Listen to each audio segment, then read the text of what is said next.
I want to thank our reader, Debbie Barnett, for the great reading and wish her a happy birthday today. It's her birthday. And I also want to thank Gary Lynn Floyd and the music team for the great music that supports the message today. And a special thank you to Trina Smith for the wonderful closing song.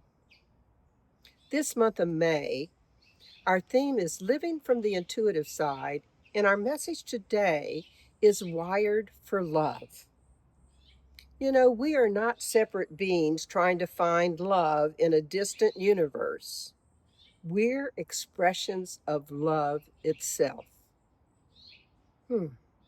Ernest Holmes taught us this. There is a power for good in the universe greater than you are, and you can use it. That power is love, and it expresses itself as life. So today, we recognize something simple and profound. We are wired for love. And while you ponder that, let me give you your question for the week.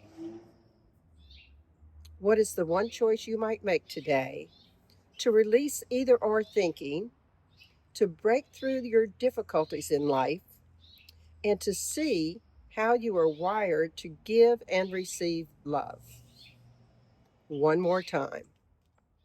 What is the one choice you might make today to release either or thinking, to break through difficulties in your life, and to see how you are wired to give and receive love? A Course in Miracles reminds us love is what we are born with, fear is what we learn. That's a powerful message. Motherhood, in its essence, is one of the clearest demonstrations of this truth. Even when imperfect, even when exhausted, there is a returning impulse of mothers to care. That returning is love in action. Ernest Holmes, in The Science of Mind, wrote, "Divine love always has met and always will meet every human need." Love shows up through us and for us in more ways than we notice. And I love that Arab proverb in our reading today.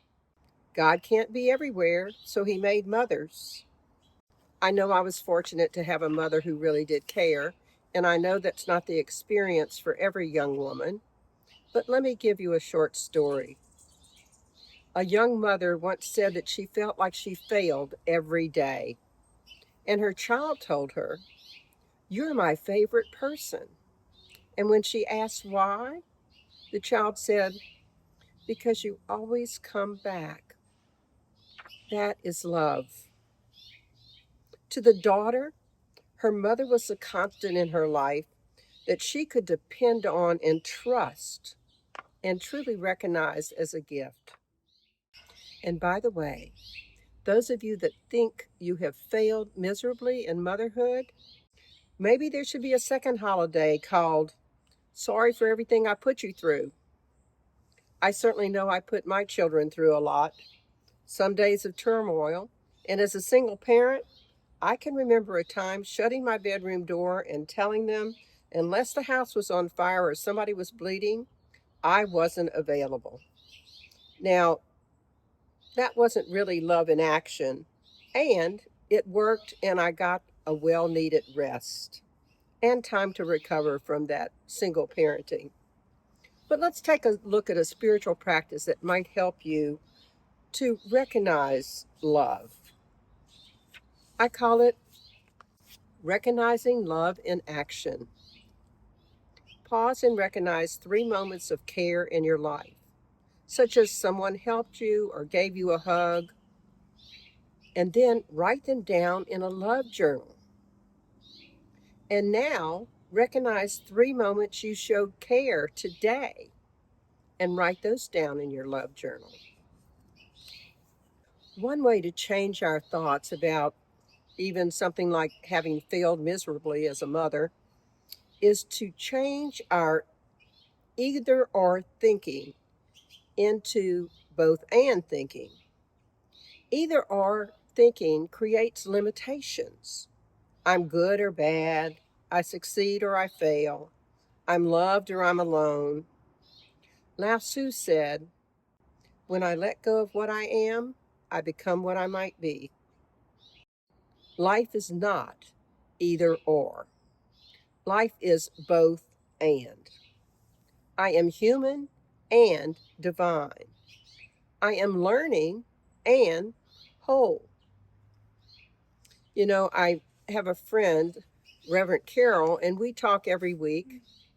And one week she was talking about having to decide between writing and painting because she loves to paint. And I said, well, what if while you're painting, you turn on your notes on your phone and you talk your story into it so that you're writing and painting?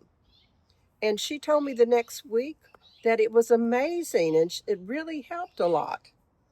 If we can get out of that either or thinking into the both and thinking, it can change our lives.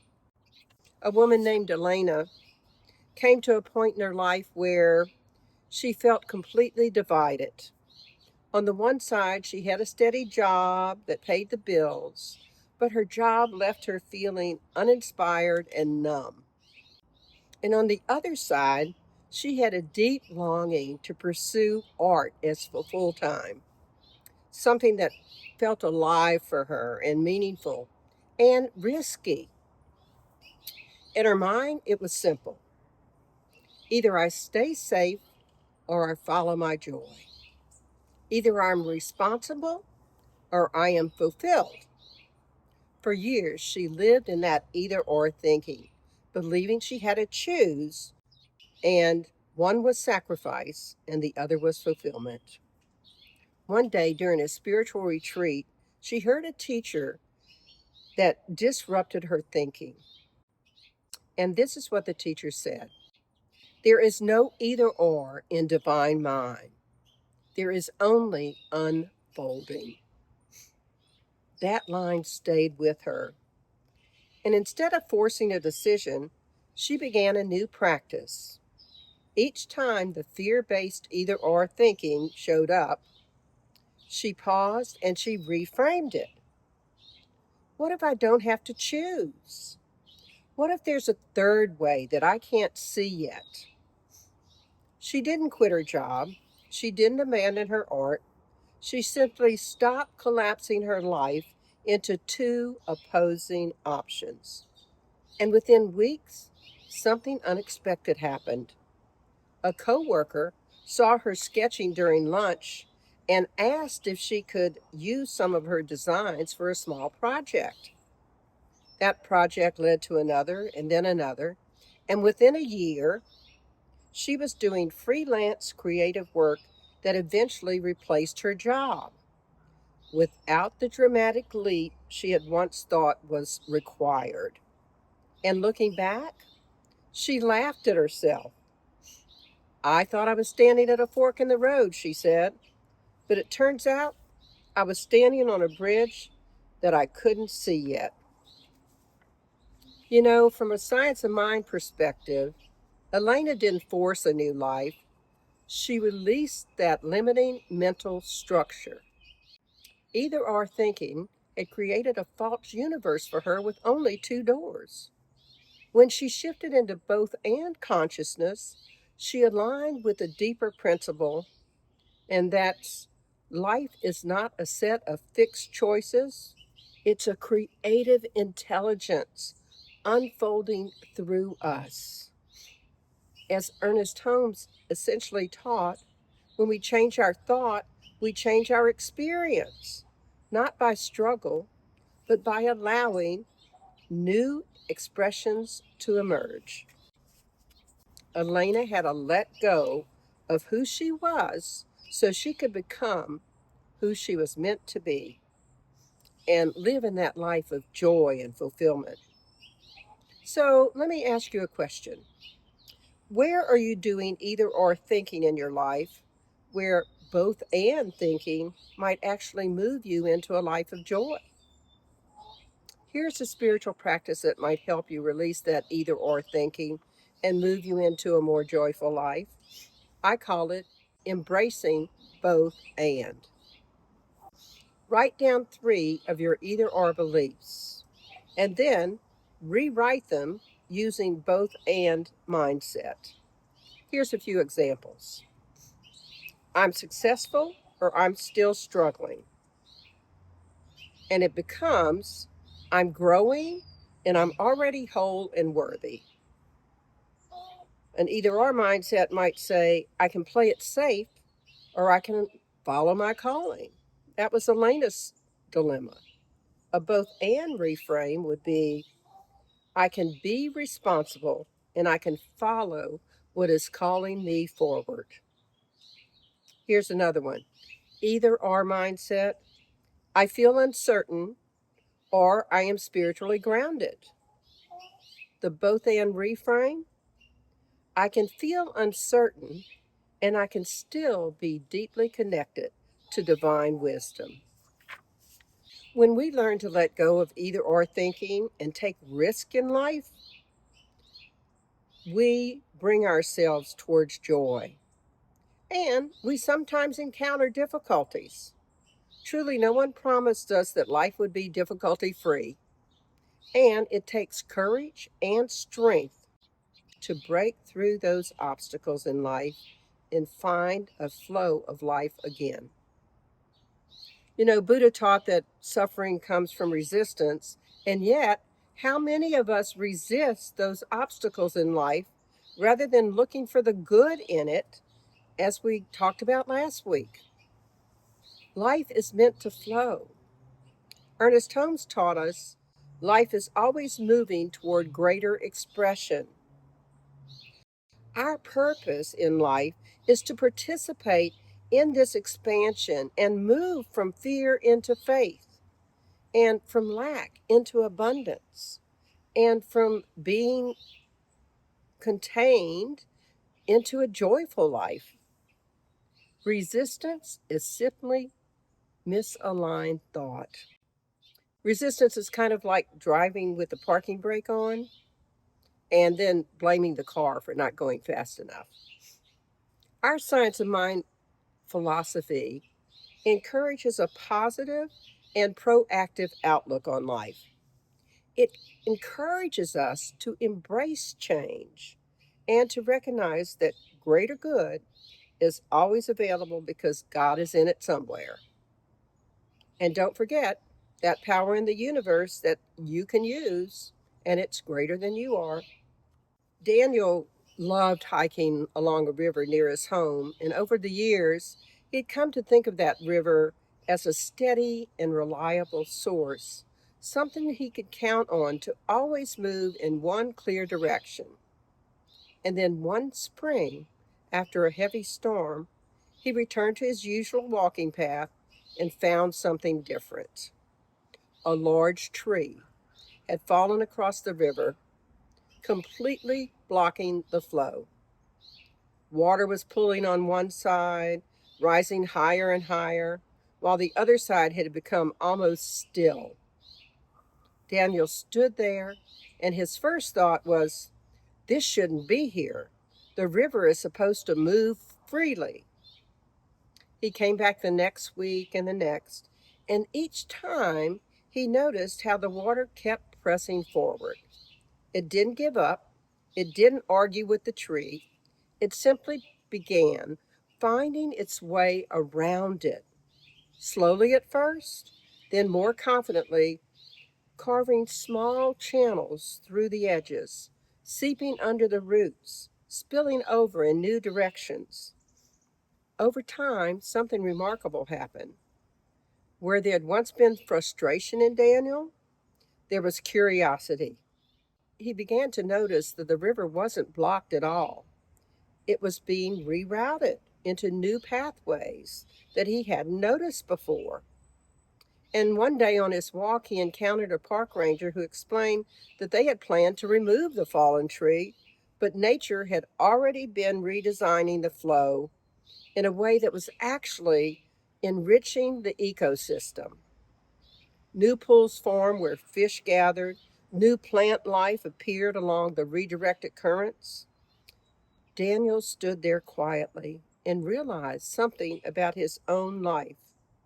He had spent years thinking resistance meant something was wrong and needed fixing immediately. But watching the river, he came to a different truth.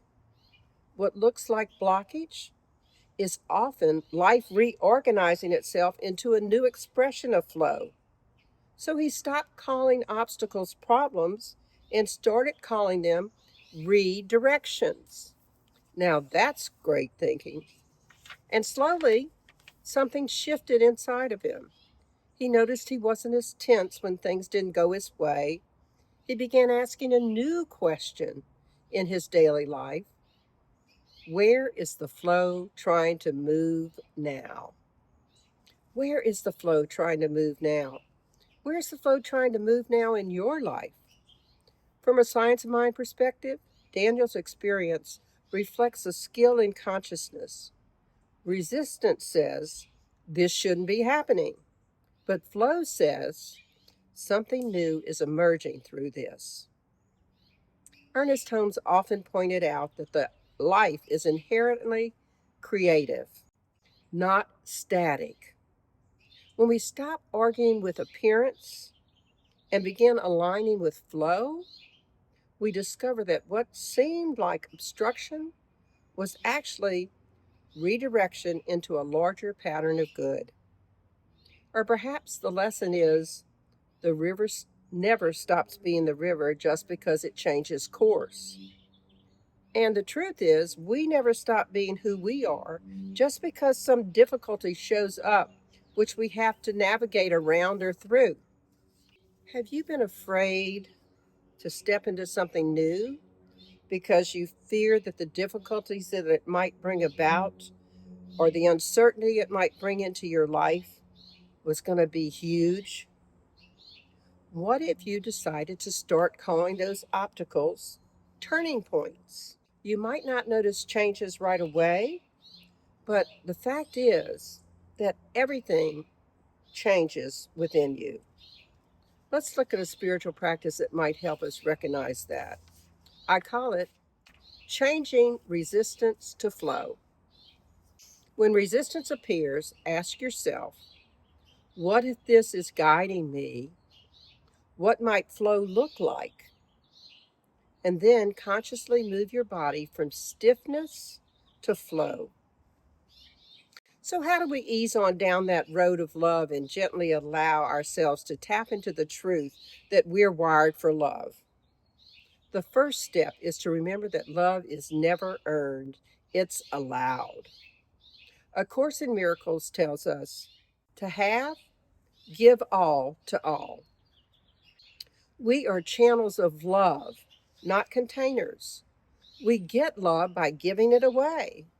And when love comes back to us, we receive it. Receiving love is sometimes hard because we keep saying, no, thank you. I'm fine without joy. I'm fine without love. We do this in a lot of ways. The most common is deflecting compliments by being hard on ourselves for something we did or failed to do, or by believing that we are not worthy of love. Stop that. Start receiving love. So here's a spiritual practice I hope will help. I call it being wired for love. Each day, do these two things. Appreciate someone in some way and receive a compliment without deflecting it. And by the way, if no compliments come your way, compliment yourself honestly. And then each night, say aloud to yourself to remember this truth: love flows to me and through me with ease. And to solidify this lesson and bring us into knowing how much we are wired for love, let me tell you a story which can also be a spiritual practice called the compliment jar. Many people feel they are not special. So when they receive a compliment, they're masters at saying, it was nothing, it was no big deal, or something similar to that. So in one of my classes many years ago, I challenged the students to practice this for an entire week. I call it the compliment jar.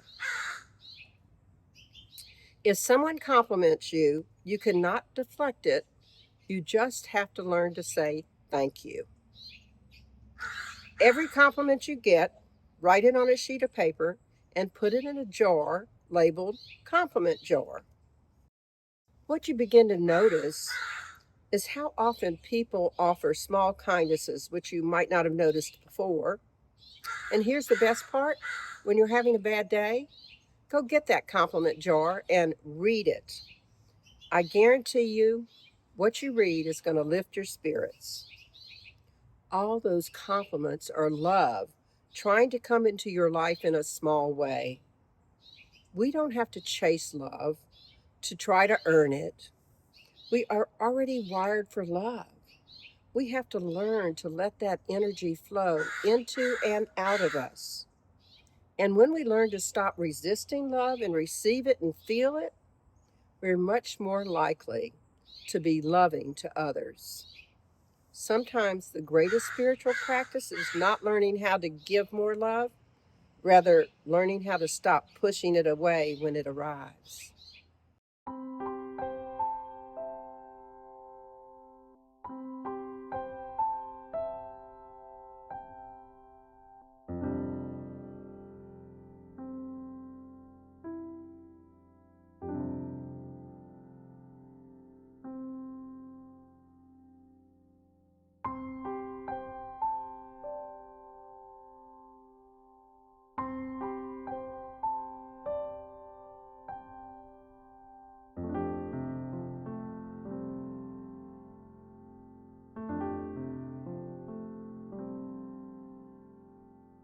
So in summary, in 2026, how might you truly know you are wired for love?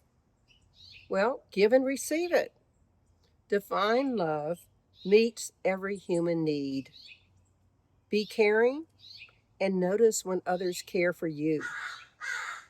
And change that either or thinking into both and thinking. Make your life both and, not either or. Learn to rewrite those either or beliefs into both and beliefs. Break through into fluid living. Life may not be difficulty free, but you can change resistance to flow. Remember, life always moves towards greater expression. So change resistance into guidance and accept those compliments. So here's your affirmation for the week. How is it I so willingly, energetically, and effortlessly release either or thinking, break through difficulties in my life, and see how I am wired to give and receive love? So take some time this week to ask yourself, like Daniel, where is the flow trying to move now? Then step into that sacred place where you can ease on down the road of love and gently allow yourself to tap into the truth that you are wired for love. And as always, commit to some spiritual practices. They might help you remember that you are wired for love. So let's end with prayer. We take a deep, nourishing breath, pause, and leave this time together recognizing the divine presence, the infinite life, the infinite wisdom, that loving presence, the same spirit that lives in me and flows through me as love. I release resistance to and separation from love and choose to allow love to flow to and from me as I walk this planet. And as I know that to be true for me, I know it to be true for each person hearing this prayer. I know that each person heard something in the time we spent together, allowing them to know that we are one with love. Love is our nature, and we are safe to give and receive it. I honor the love that has shaped each of us. It's the fabric of life. And I know each of us can trust that we cannot be separate from love, because we're wired for it. I see each of us becoming the embodiment of divine love, a love that guides our steps with wisdom and fills our days with gentleness and vision. I see each of us rooted in peace and lifted by love. Choosing today to allow love to be given and received, knowing that all that we are and all that we might be is love. So may the tapestry of our lives continue to unfold in beauty, purpose, and love. And may we remember to break through any difficulties we face, release our either or thinking, and remember love is both a giving and receiving process.